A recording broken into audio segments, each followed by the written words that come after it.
clear now. Clear by 2. This week on the Modified Minute. I think my fans were a little irritated about it, but at the end of the day, if they want me to fly under the radar, I am absolutely fine with that. It's already done with now. Like we already lost it. So if we get a little bit of luck here, like it is what it is, and everything's in front of us. Had enough of you motherfuckers! There we go! And you get to a point that you get aggravated, it's just... All that plus Hot Dog of the Week, radio replay. Oh shit, that's kind of exciting. And either or. So tighten those belts because this week's Modified Minute is next. They're called the Mod Squad. Ground Pounders. The men that live by the grace of God and 600 horsepower. Here they come to the stripe, down to the finish, checkered flag in the air. Monsignor up the hill. Here comes Salamito to the inside. Here comes John Beatty Jr. And off the corner to the line they come. This is the Modified Minute. Go inside the world of modified racing with Jack Arute.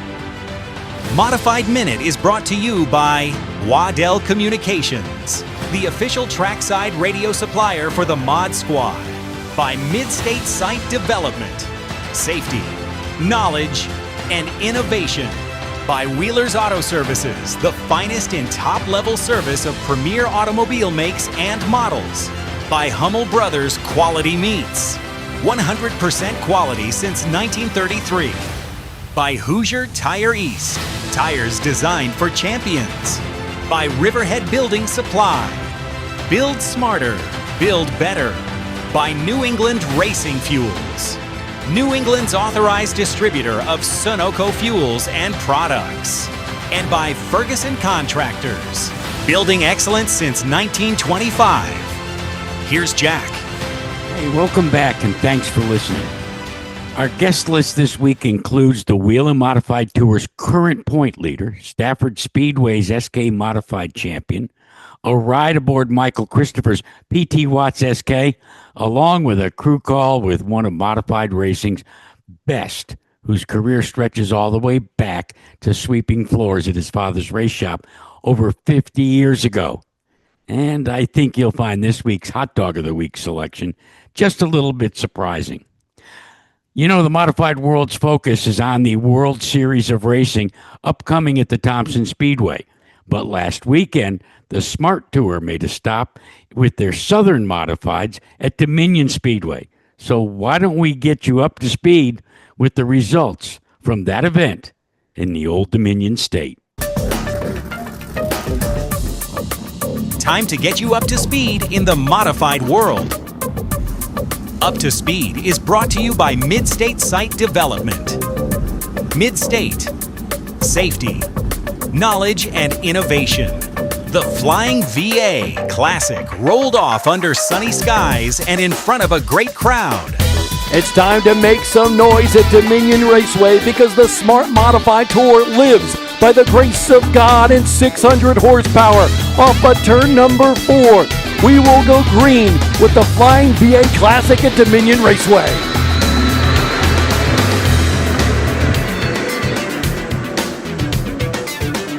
Ward and Lofton bang wheels going off of turn number 2, side by side for the lead, but I believe it'll be Brandon Ward that leads the first lap, or does he?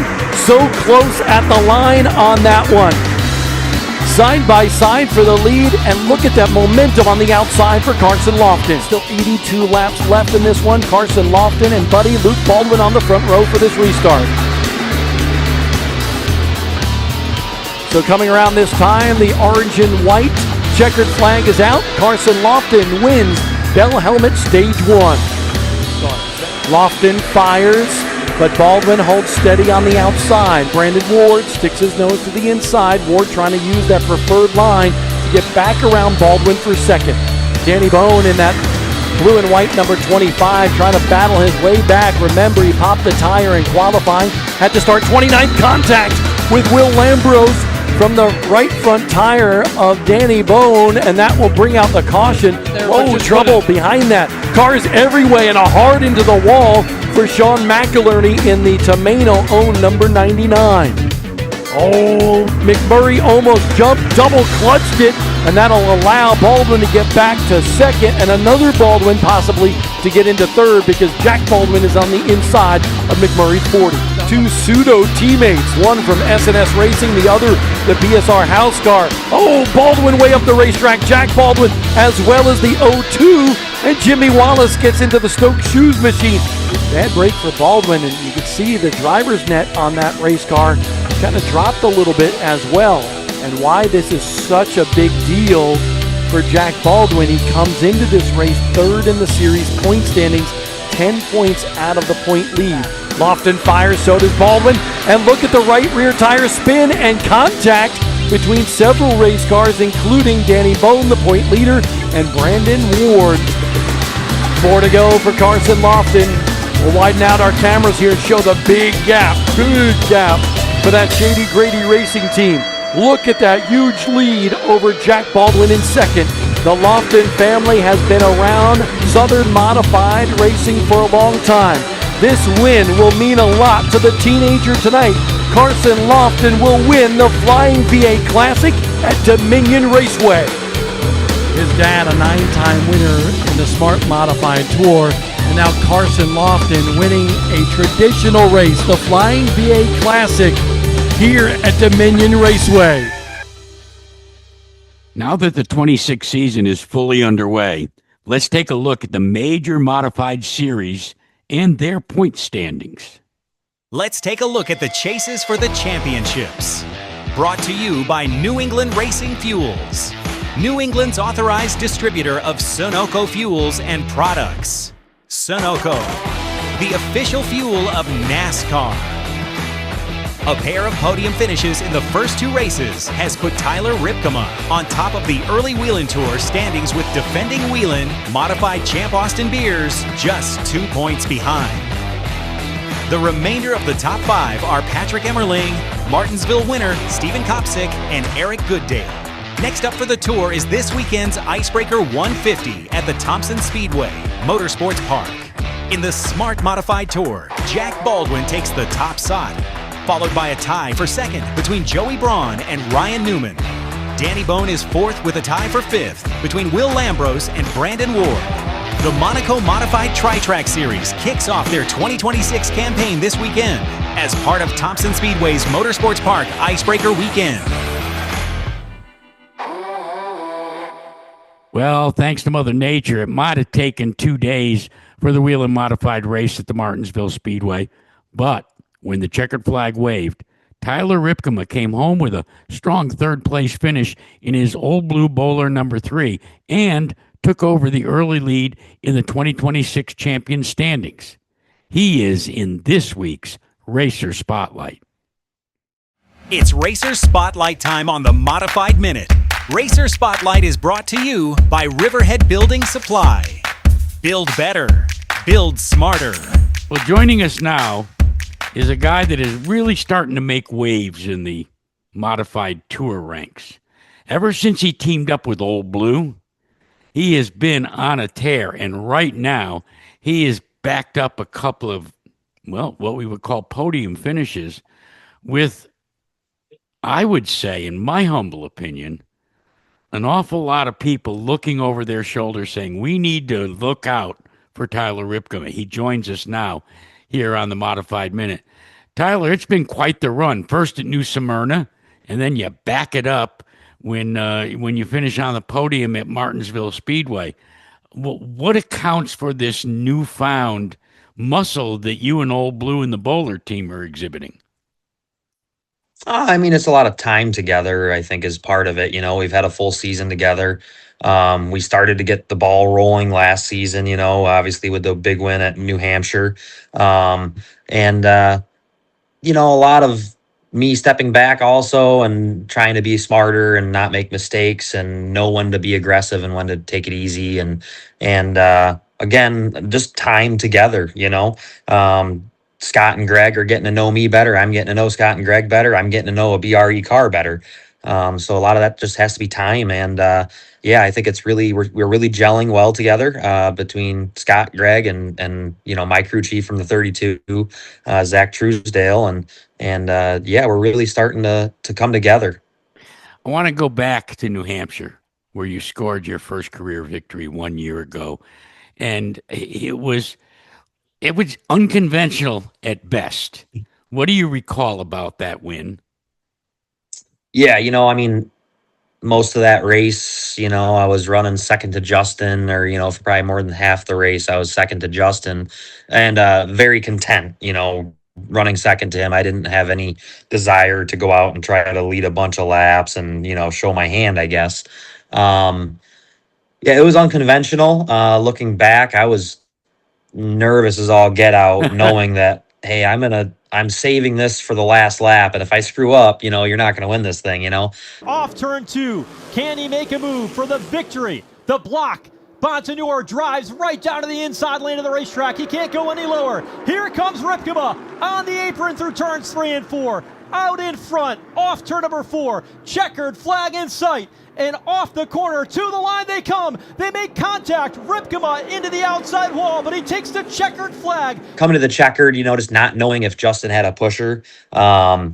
I had to do that the late block. A lot of times coming to the checkered flag, there's 3 or 4 cars pushing each other, and so I saw him leave the mirror, and I chased him, and it was just, caught him by a couple inches there coming to the line. But I wouldn't change anything. I mean, obviously if I had a bird's eye view and I could see it in slow-mo, I would just stay on the bottom there and not do that late block. But, hindsight's 2020. And at the end of the day, the checkered flag and the trophy came home with BRE and me. So, no, I wouldn't change anything.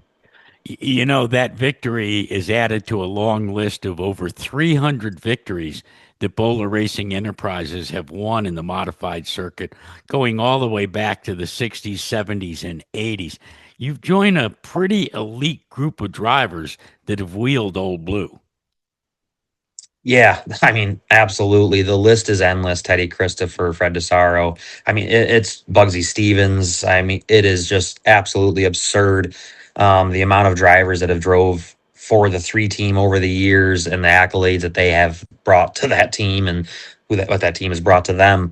Yeah, I mean, it's walking into their shop. It's just absolutely it's history on the walls. It's the shop that they started racing at and they're still racing out of. So it's unbelievable, to be a part of the 3 team and, to start, clicking off some good runs here back to back. And Scott said it best, he's like, before we even started the race at Smyrna, hey man, it's the start of 16 races right now. We need 16 good ones. And then as soon as the race was over, he said, hey, heck of a drive. We need 15 more good ones.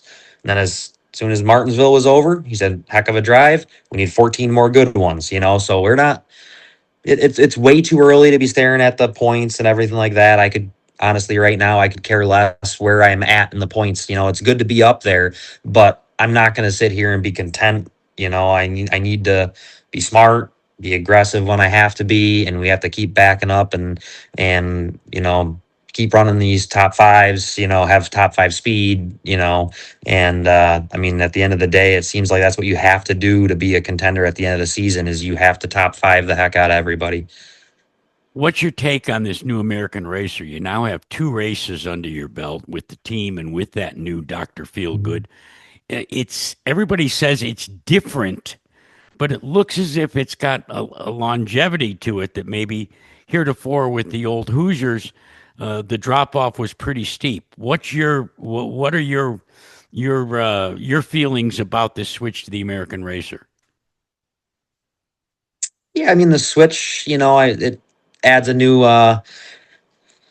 just adds a whole new perspective for the tour this year. I mean, everybody's in the same boat. It's a different tire. The tire itself, it doesn't seem like it likes to be pushed.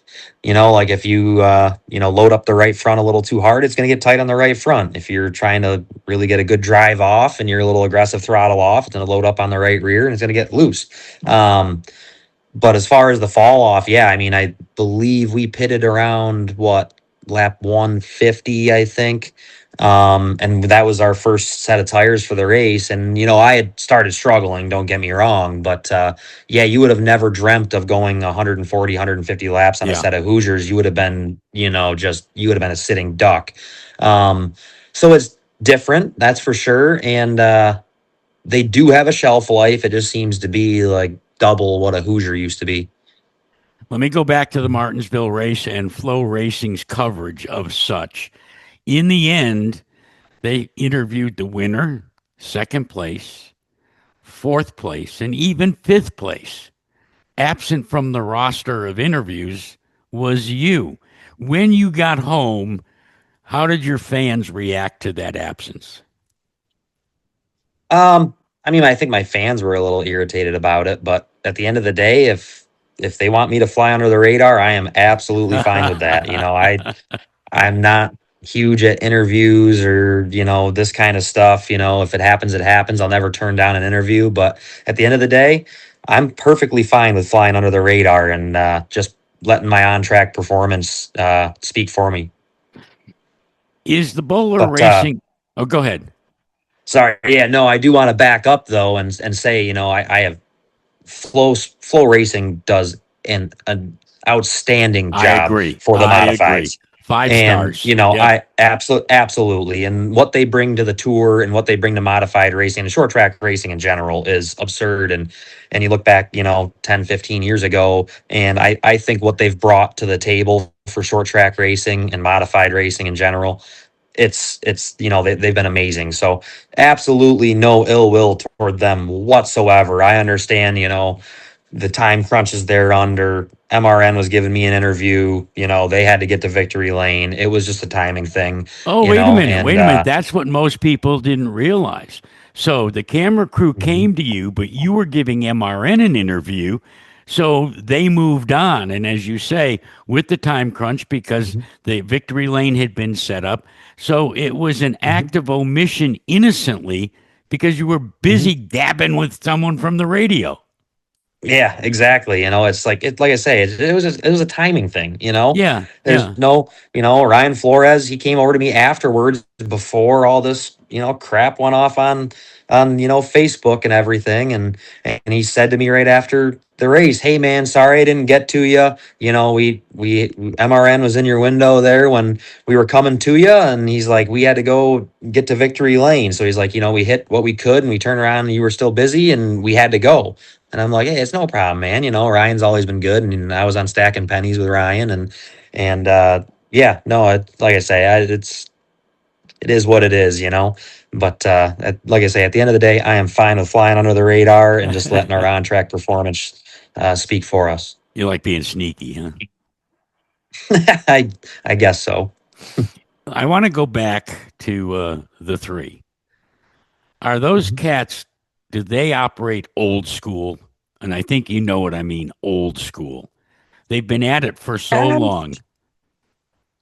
Yeah, they've been at it for so long. No, I wouldn't call them old school. Like, they are very, very smart. Both Greg and Scott work very, very hard.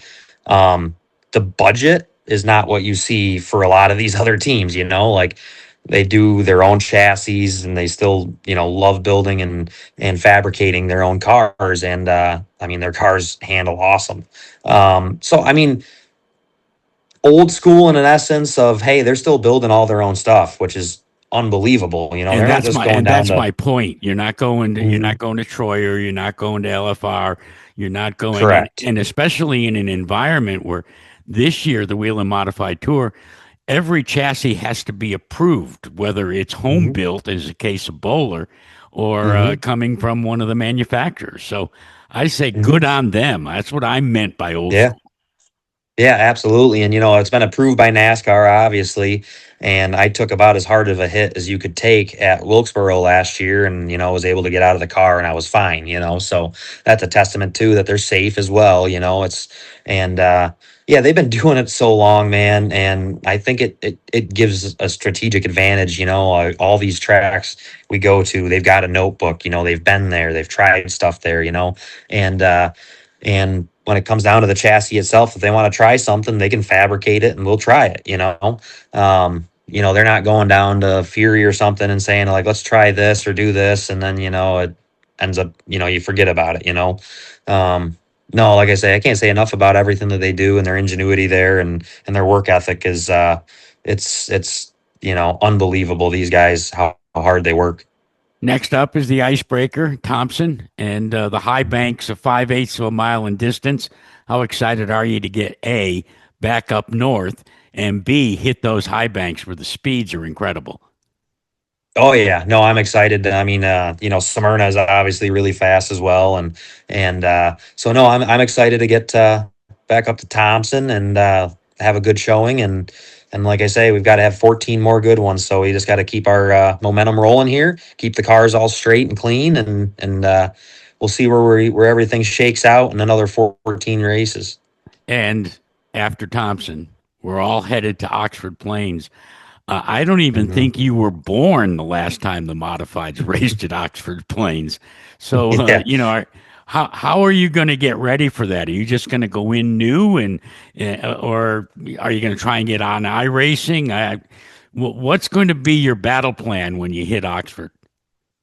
Yeah, I do have an iRacing simulator set up. I haven't been on it in years. Just, I'm in a hotel room, out of town, but that is something I need to do, get that out and just get some laps. I know I did that years ago in like 2021 before we went to Martinsville. I ran a bunch of iRacing laps. So that is something I need to use to my advantage before going there.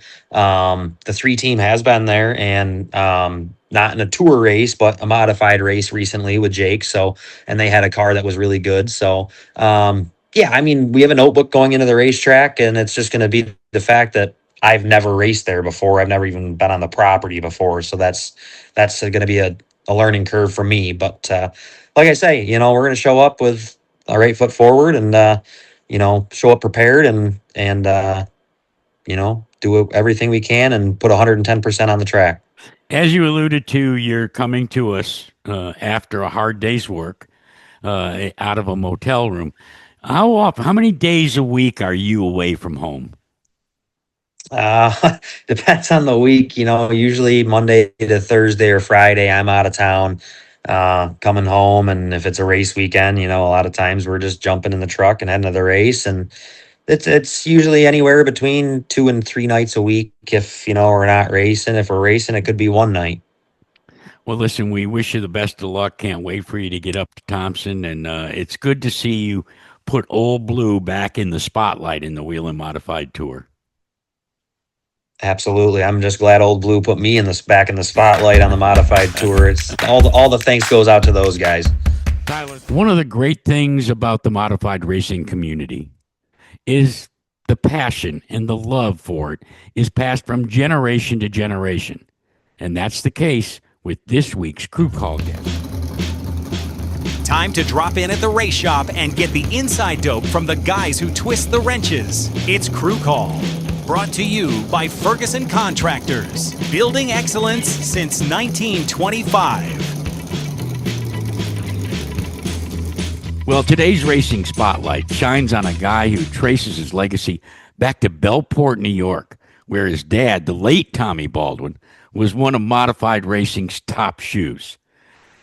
To his credit, he now has on his resume, get this, a Daytona 500 winning crew chief title.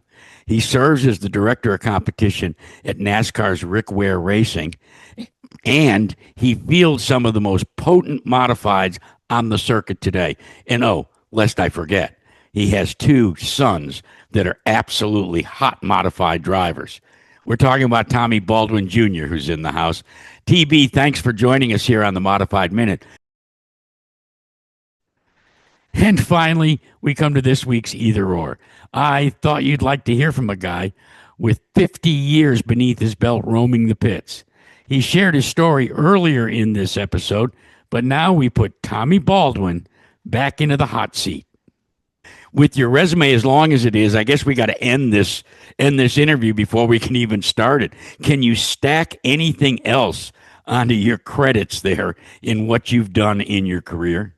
Yeah, I mean, obviously I've been fortunate enough to have a lot of good people around me, right? And good support group to do, be able to do what I've been able to do, throughout my career. And, I had obviously my dad taught me a lot, growing up, how to work on these things and work hard. And, the responsibility of getting up and getting to work every day and doing what need to be done. So, that drive has taken me to this point, where I am today and where I was, growing in this sport. Your dad was very successful. It certainly indicates to me that he imprinted upon you the way most racing dads do, as you say, the work ethic, but more importantly, the passion for the sport that you decided to pursue. Yeah, I mean, I don't think I had a choice. I mean, with the repair shop, which we still have today.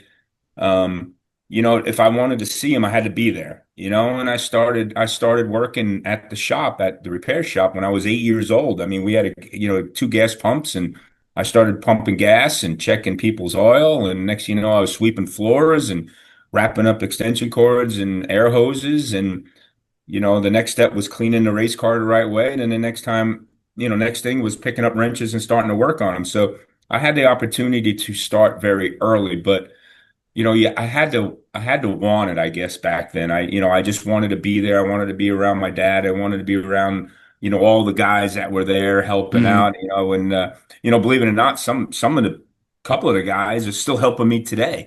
And that I grew up with. But yeah, I had to want it, I guess, back then. I just wanted to be there. I wanted to be around my dad. I wanted to be around, all the guys that were there helping out, and believe it or not, couple of the guys are still helping me today. And that I grew up with. So yeah, it's been special. It's I've been fortunate enough to win a lot of races in my career, throughout the whole Northeast and Southeast. And yeah, I've been blessed, with some really good race car drivers, starting with my dad, and now I got the kids racing, which is pretty cool. And yeah, having a lot of fun. Let me ask you, this sport is cruel as well as it can make you feel good. On the day that you lost your dad, did you ever for a moment consider walking away from the sport that took basically the love of your life? Yeah, man, it didn't even give me a chance to be able to think like that, because, it was weird that day, because for some reason, I didn't even know there was a race. He was racing that night. I don't know why. I was already in Michigan. I was really busy. We were trying to get into the points battle of the championship with Casey Kane at the time. So there was a lot of things going on. And for some reason, I lost track of what was going on that week, or for a couple weeks. And, next thing I know, I got a call from Brad LaFontaine, what was going on. And, I asked him a couple questions, what was going on there. And I asked him one question, he gave me an answer, and I knew it was bad, So, I had, a lot of responsibility at that point. It's, he passed away. It's like, okay, now it's like, all right, what did he have going on in Long Island with the businesses, and what we have to do? There was just, a lot of things you had to go step up to the next step of being, taking over the legacy, I guess, the Baldwin legacy, of going, okay, man, now I got to do this. So, right away, we stayed on Sunday, finished 5th at Michigan, and flew home. Ray got me a plane, got on Ray's plane and flew, me and my family flew to Long Island and took care of the funeral. And man, I had to get to work. I had to figure out what was going to go on with the business, and get things done there. And thank God we had some really good people there that wanted to step up and do, and they're still there today. And that facility, he was getting ready to move down south with me. He was getting ready. He had enough of that place, so he was letting the place run down. And it was only 6-7 employees at the time. And so I had to get to work. I had to rebuild the place, and now we got 2 of them. We got 28 employees, and it's just like, it's funny. It took me like 7-8 years after he passed away. He didn't leave anything. Like it was a mess, dude. Like no will, well, that's typical no Tommy. Nothing, no Listen, nothing. That's typical Tommy. All he wanted to do was strap himself in that race car and then, chew nails and spit rust. Yeah. And the thing is, it took me like 7-8 years to figure out. It's like, you know what? I work for it. right? If he wants it, he's going to have to work for it and figure it out the way I did, you know? He always instilled in me, he's like, this place would never run without me. This place would never run without me. Well, you know what? He was just setting me up. You know, he was setting me up to go, if something did happen to him, I was going to have to figure it out on my own and you know, and show him that the place could run. And, you know, now it's triple the size and 4 times the people. It's like, yeah, I told you, yeah, you know, I told you, you know, this was gonna happen. So yeah, I mean, it's great,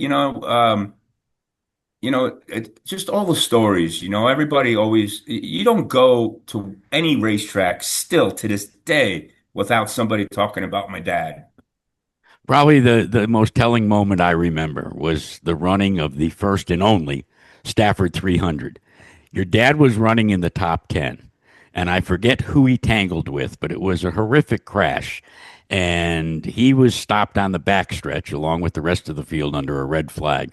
He was so pissed off. He got out of the car, grabbed a bucket of Speedy Drive from the track crew, and went up to the driver that he felt had offended him and poured it on top of the air cleaner. Yeah. Sometimes it happens. You know. Is that where you trace your mercurial nature? Because you're not afraid to call someone out when you feel that he has wronged you or your team or done something untoward out on the racetrack. Had enough of you motherfuckers! It was you! Hey! Tommy! Stop! You and get out! Yeah, I mean, it just, you know, we work really hard, you know, and it sucks that it's people that, you know, you feel, you know, not that they don't work hard, it's just they take advantage of situations and they don't care, right? It's not their equipment. They're not there every day. It's not their money, you know, and you get to a point that you get aggravated, you know, it's just, you know, my dad had to fight for everything he had, man. You know, it's just every day was a fight. I watched that guy, a lot of it was his own fault, but I watched that guy get beat up, man, you know, sometimes days. And, you know, all I did is see him get up the next morning and get after it, you know, and it's just like how bad, it doesn't matter how bad you had it that day, man, you got to get up the next day and you got to figure it out, man. You got to make things work. You got to do the things. And, you know, that's unfortunate, you know, it's good and it's bad that it's in my head because I haven't yet be able to calm down yet because of that. You know what I'm saying? It's just like, you know, you lay in bed at 4 or 5 in the morning. It's like you wake up, you know, and it's like, please, mind, don't wake up, mind. You know, don't think, mind. Don't all of a sudden, boom, and it's like, man, I got to get to work. I got to do this. I got to do that. I got to do all these things. You know, it's just like, Dad, I wish you didn't instill this in my brain. You know? Let me ask you, to this day, you balance a pretty critical role in a cup operation at the very top level of NASCAR, and then have just as extensive a modified racing operation under TBR. How do you balance the two? Well, I'm fortunate enough that Rick Ware is a racer, right? And you know, we share the modified shop with the late model shop, with Rick's late model shop. So I look after that a little bit too. So I have my hours here, and then I have my hours late afternoon, early evening hours at the modified shop. You know, it's just like, you know, you got to do what you got to do. You know, it's a lot of work, but you know, I always tell everybody, it's like I get to do my hobby for a living my whole life, right? How, you know, there's not many people that can do that. So you know, I will tell you though, racing the modifieds, if you are not totally into it, like, you know, when I went for the championship, 2000, I think it was 2021 when we won. I think we won 4 championships that year. We won the World Series championship. We won the Modified Tour championship. We won the Smart Tour championship, and we won that Granite State championship. I was all in then. That's all I was doing was working on the modifieds. And for the past couple of years, if you're not in it all the way, man, you're missing something, right? These guys are tough. The modified, the 4 or 5 teams that you're racing against constantly for the win in a modified series is just as good as the top teams in Cup, right? Those are the guys that you're racing against. And It's the same with the late models. It's the same with the past series up north. The same with the SKs, right? At Stafford Motor Speedway. It's the same. If these people are all in, and I've learned that you have to pay attention to all this, all of it to be successful. Let me ask you a question, and I'm not sure where it's going to go. Yes, I agree with you. The passion that's exhibited and the commitment that has to be made to compete at the high level in modified racing. Do you believe that NASCAR is just as committed? Yes. Yeah. I mean, Joey Denowitz, since he's taken over the last couple of years, he's done a phenomenal job in the background of what is going on with the modified series. And, bringing Gary Putnam now on as the director, a racer, I mean, look, Jimmy Wilson did a good job. I mean, look, it is hard dealing with us blue collar Northerners, right? I mean, it is. I mean, we're different. We're a different mold, and Jimmy did a good job over the years. But now having Gary there, somebody that's been around us and knows all the things and can listen and like understand that, look, we're all together. We're not trying to do things behind your back or against you. It's like, hear us out. Here are all our issues. Here's what we're fighting. Here's what we're trying to do. And he's done a phenomenal job so far. All right, I want to go back to a couple of years ago. I was standing in the infield at New Smyrna Speedway, and the 602s were racing. And all of a sudden, I hear Ben Dodge announce that one of the drivers was named Baldwin. And that was the first exposure I had to Luke, and then, of course, to Jack. And as a dad, how proud are you that you got two kids that have decided to pursue the same path as their grandfather and as their father? And how tough of a dad are you on them? Well, I tried very hard for them not to race, trust me. And when they begged me for a Legends car, and I tried my hardest not to be fast because I did not want him to be involved in any of this. I just didn't. I mean, I know this lifestyle, right? I know what it's about. It's a hard lifestyle of, if you're going to be all in like my dad and I was. I mean, it's hard.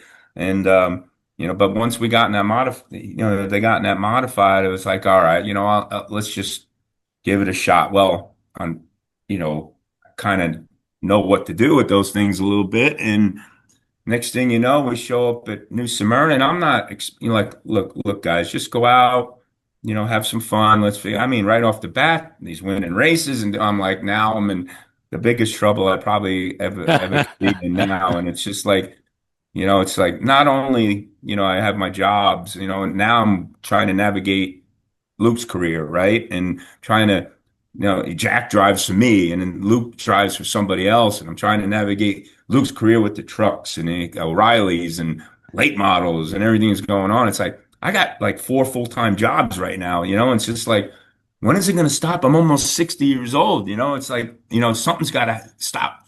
But yeah, I'm having a lot of fun watching them. It's they're good, man, and that Luke's going to be a good one. We just got to get him in the right place and the right stuff and find the money to do what we need to do. And we're going to have a lot of fun, I think. I want to take you back a couple of years ago to North Wilkesboro Speedway when the Smart Modified Tour ran their finale.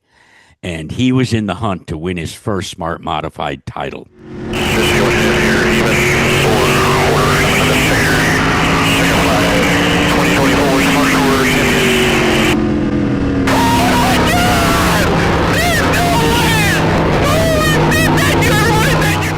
When he came across the line and did what he had to do that evening, how did Tommy Baldwin Jr. feel? Yeah, that was a special day. It's when you see all the hard work, that you do, and you just like you watch him during the race and see what happened. And then the next year you watch him take everything he learned the year before. Right? And then apply it to that race and have the patience and do the things he did. And not only win the championship again, but win the race.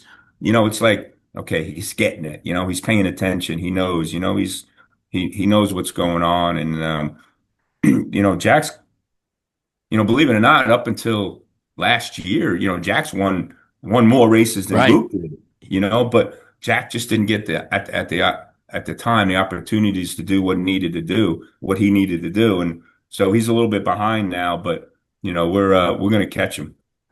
Look, this has been a real treat for me. I hope it has been a little painless for you. It's good to reminisce and go back to old farts that have been around modified racing for a long time.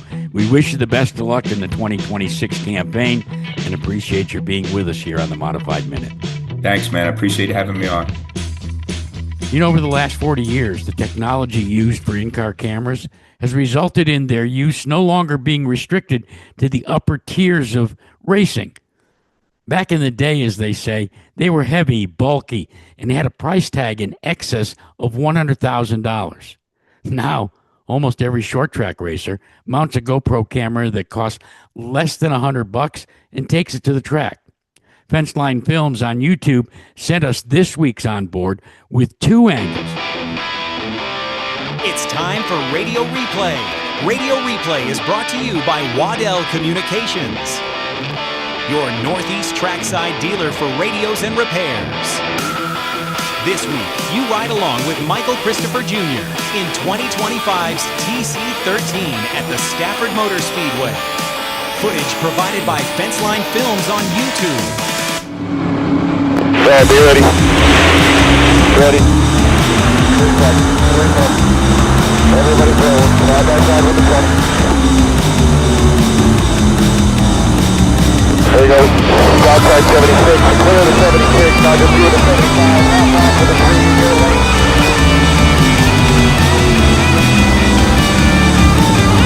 Just do the 75. 3 step tight with you on the bumper.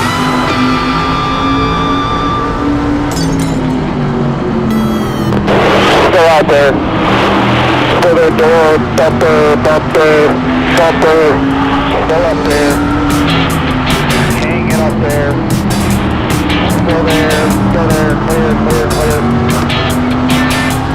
Alright, go get him. Driving away by 1. No pressure, Michael. High 4, clear by 3 to 4 out the back.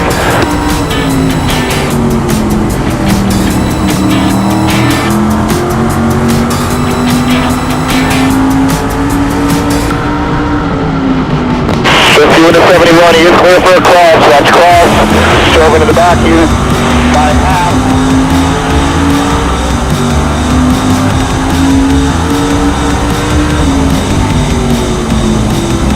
Still clear by half. Right with you. You're going to drive away by 1 to 2.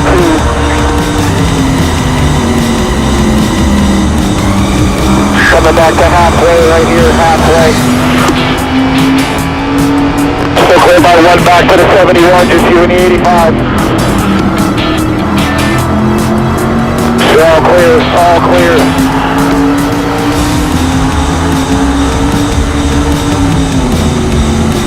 There you go, outside still. Still up there, still there. Hanging outside 71 tight with you. Just clear all around right there. No pressure, kid. Bring it back to me. Oh, shit, that's kind of exciting. Go, kid! Hey, 1 to 40, we'll take this. Good job, kid. Hell yeah, guys. Holy shit, man. Oh, it's easy package right there. Check out more in-car footage at Fenceline Films on YouTube.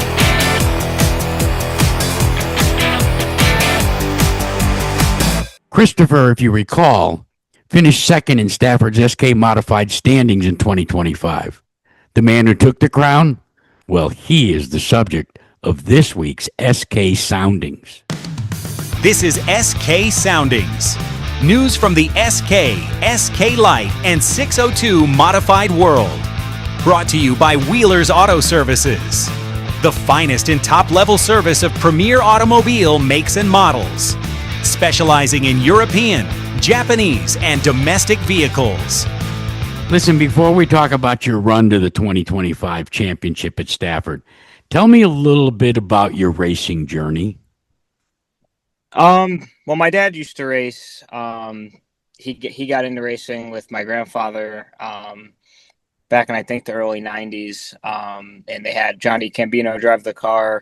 My dad was kind of just like a mechanic on the car, and my dad always wanted to race. So I think he got his opportunity to drive his first car when he was probably about my age. And I was in a Jeff Gordon onesie when I was about 3 weeks old. So I don't think it was really an option for me to not race. And he got me into it. I did it with my dad and my grandfather, and it was just passed down from generation to generation. I started racing when I was 5 at the Waterford Speed Bowl, and they had like a little go-kart series, that SXR series that Scott Tapley actually ran it. So I ran there with a bunch of guys I race with now. And from there, I moved up to the Bandoleros at Waterford and did that for a few years, and then just moved around with flat carts and wild thing carts. I got into a little bit later in my career, and then progressed into the legend cars. Did a little bit of traveling stuff, mainly just Waterford. And then I made my rookie campaign in the SK Lights in 2018 and started at Stafford in 2020. And then I moved up to SKs in 21, and here we are now. Let's go back to when you hit the big track for the first time in the SK Light. How did you feel? It was awesome. I mean, my first time ever at Stafford, I got wrecked in a heat race, and that was like a welcome to the show kind of moment. You know, we actually had 2 off weeks from Stafford or Waterford, so we ran Waterford. We were leading the points there, and we went to Stafford, and then went to Thompson the next week, and then back to Waterford again. So going to Stafford was definitely intimidating. You know, I remember coming off the track my first time, and it was just practice, and I told my dad I've seen stuff I've never seen in my life. And I knew that's where I wanted to be. You know, the goal was always to start off at Waterford and eventually move up to Stafford. And 2019 was pretty humbling because we won the title at Waterford in 2018, came to Stafford in 2019, didn't win a single race. So definitely was where I wanted to end up, and I knew the challenges ahead. But you never quit, JP, and eventually you did win in the SK Lights. And the rest, as they say, is history. I wonder, how important has your dad been to the entire operation? He's been everything. I mean, him and my car owner, Vinny, they're best friends. So, I mean, the race team started off with my dad as the driver and Vinny as the owner. And it slowly became, you know, my dad getting phased out of the driver's seat and me getting phased in. And it was pretty seamless. How did that go over at the dinner table? It went over good, actually. I think my dad, you know, kind of achieved what he wanted to achieve, and he knew what we had, you know, as a team. And it's been huge having him. You know, I said it in my champion interview that, you know, you can revolve yourself around all these champions, but little did I know that the best one was my dad. So his achievements as a driver were something that I looked up to. I mean, I was there every step of the way, the highs, the lows of it. And then when we started, we definitely had a lot of lows. We definitely had a lot of highs, and we still have those to this day. But as everyone says, my twin, you know, you see us attached at the hip. We look identical. So just having him there is everything, and that's the reason why we do it. And then, of course, Vinny has been a supporter of you, but also your dad.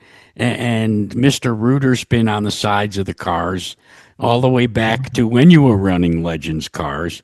How important has that relationship been to allow you and your dad to really chart out what you want to accomplish and how you go about it?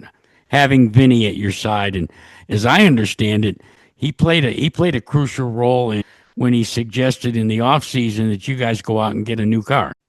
Yeah, no, he's been everything for me, you know, and I know you hear it a lot in other sports, but people say, like, I want to do it with my team. You know, like sometimes a player's on a certain team and maybe they're not doing so hot, and they're like, man, I just really want to get a Super Bowl here. So in order to bring a championship home to our shop with Vinny was awesome. You know, I mean, I remember being, I think we teamed up in 2011.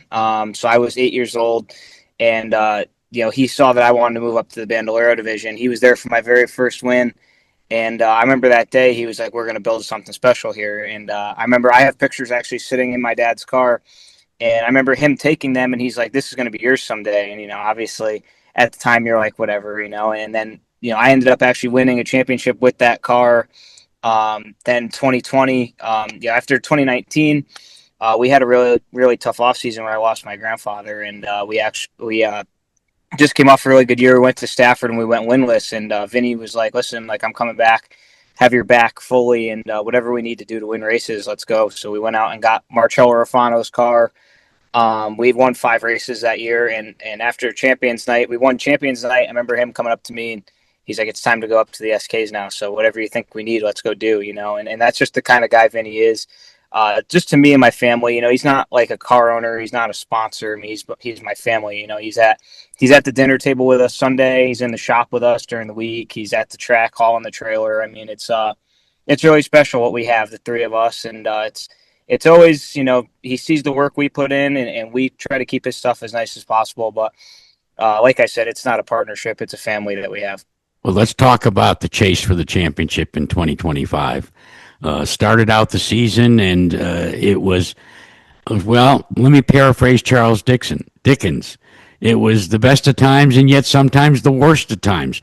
The ups and downs. How did you and your pops and Vinny navigate through all of that?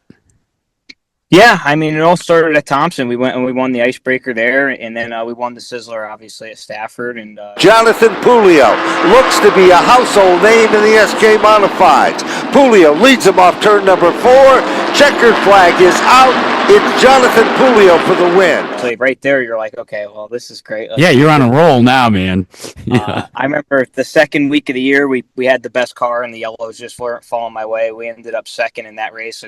A great finish, and the third week I ended up getting spun out running inside the top 3, and everything was kind of trending up. Obviously getting spun with a few laps to go put me back in the points, but we had such a good car, and then it all kind of came to a halt at Senators Night, their Senators Cup race, where I almost flipped over on the backstretch, and I remember being kind of far down a little bit in the points at that point, and my dad was like, well, I mean, everything is ahead of us now. There's only one way to go. I know what you can do. I know what the car can do, and I know Vinny's behind us. So we just never stopped working. I remember we went back to the track the next week. We thought we had the car squared away. We ended up finishing 10th because we didn't dot all our I's and cross all our T's. And from there, after that, that was kind of like a smack in the face that, like, listen, like, we aren't on top. It's my dad's famous saying is that it's hard enough to get to the top, but it's even harder to stay there. So that was what was written on the board. That's what was written on the walls. And at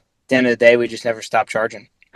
And yet, when it all came down to that final night, they call it Champions Night for a reason.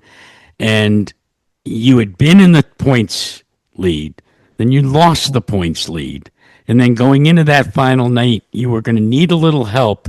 But what did your dad say to you before you strapped yourself in the race car? Well, funny enough, I actually, so fall final night, we had a really good run Friday, and we just took the point lead back. And at this point in the season, we kept taking the point lead, and then the next week we'd give it up.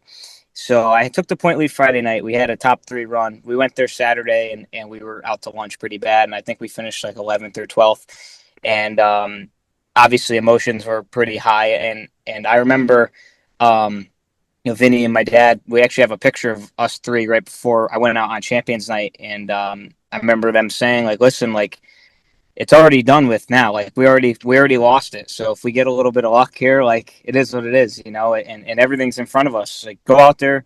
For the first time all year, I was able to go out there, no stress, and kind of just lay it all on the line, and that was almost a little bit of a sense of relief.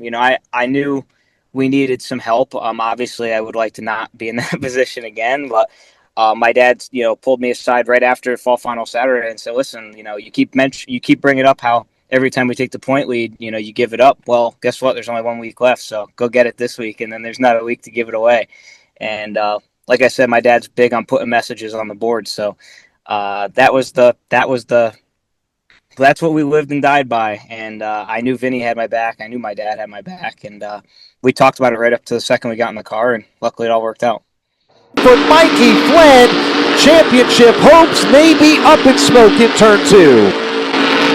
Off of turn number 4 they come.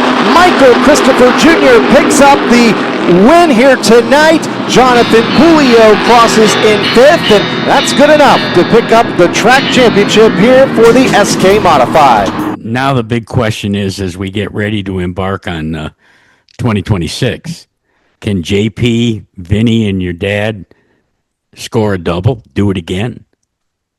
Yeah, I hope so. I mean, that's everybody's goal is, try to defend and try to do it as many times as you can. I mean, I obviously grew up watching guys like Keith that did it 100 times. And obviously Todd was able to do it pretty recently 3 times in a row. And I know it seeing how hard it was to do it one time, I can only imagine how hard it's going to be to do it multiple times. But at the end of the day, we want to try to win more races. I feel like we gave away a lot of wins this year. I feel like I gave away a lot of wins, and we'd like to be a multi-win team and try to obviously win the championship on top of it. But we know what we can do. But at the end of the day, we know that it's not we got to go earn it. It's not going to be given to you just because you went out there and won it last year. Nothing from 25. Nothing that's going to happen in 26 has to do at 25. So it's a new year, and I fully understand that. But we're going to try our best and put our best foot forward.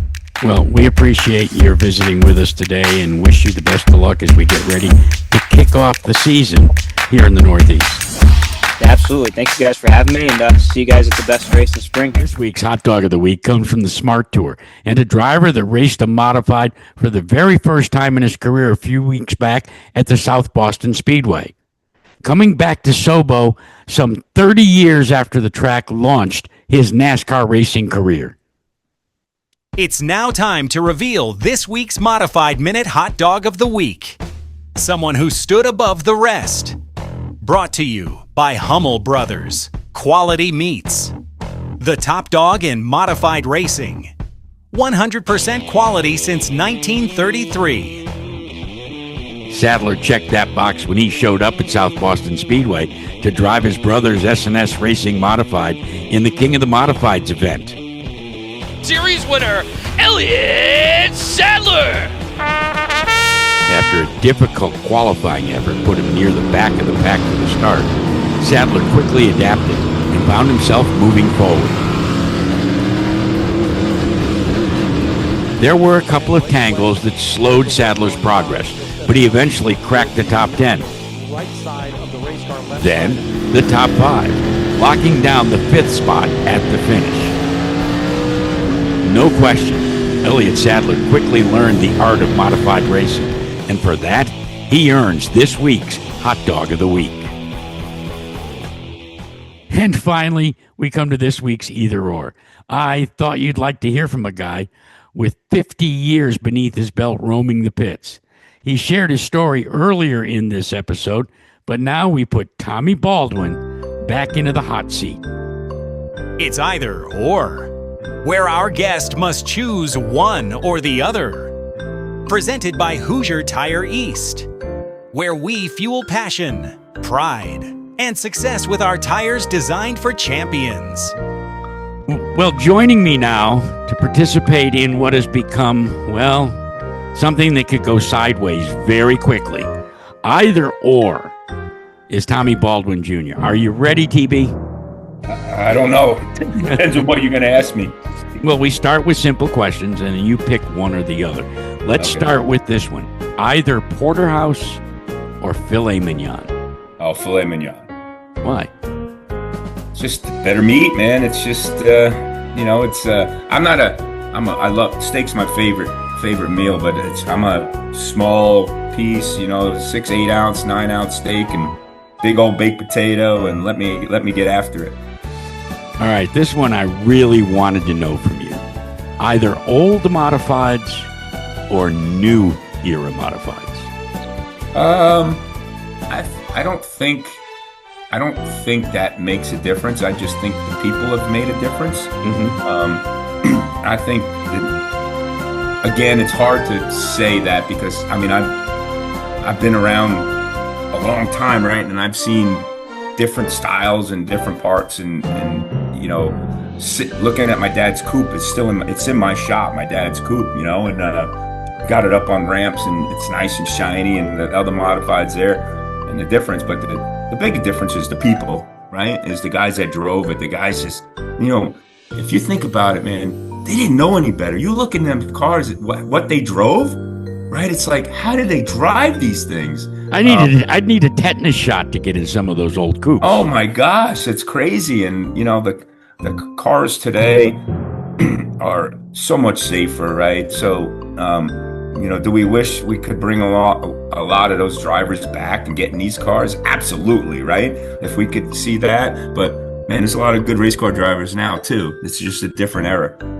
Moonshine or margaritas? Tequila margaritas, baby. Toby Keith or Luke Bryan? Luke Bryan. Why?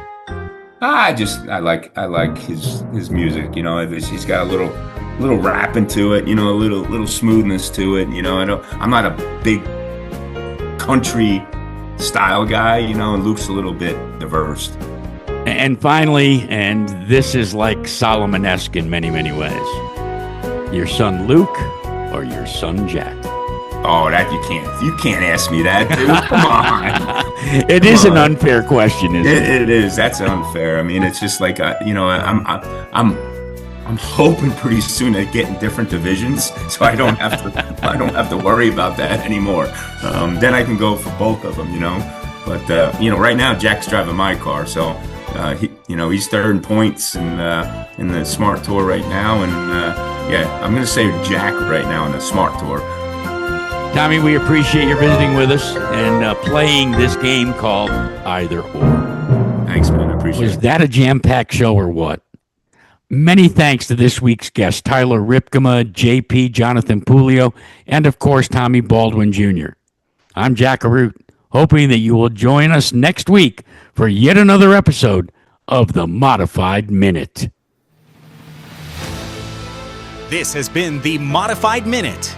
Modified Minute has been brought to you by Waddell Communications, the official trackside radio supplier for the Mod Squad, by Midstate Site Development, safety, knowledge, and innovation, by Wheeler's Auto Services, the finest in top-level service of premier automobile makes and models, by Hummel Brothers Quality Meats, 100% quality since 1933, by Hoosier Tire East, tires designed for champions, by Riverhead Building Supply, build smarter, build better, by New England Racing Fuels, New England's authorized distributor of Sunoco fuels and products, and by Ferguson Contractors, building excellence since 1925. Want to get in touch with us? It's easy. Email us with your comments and suggestions. Our email address is modifiedminute@gmail.com, or you can instant message us at Modified Minute. Video versions of the Modified Minute are available on YouTube and Facebook. Be sure to subscribe to both and grow the show. We will see you next week for another episode of the Modified Minute.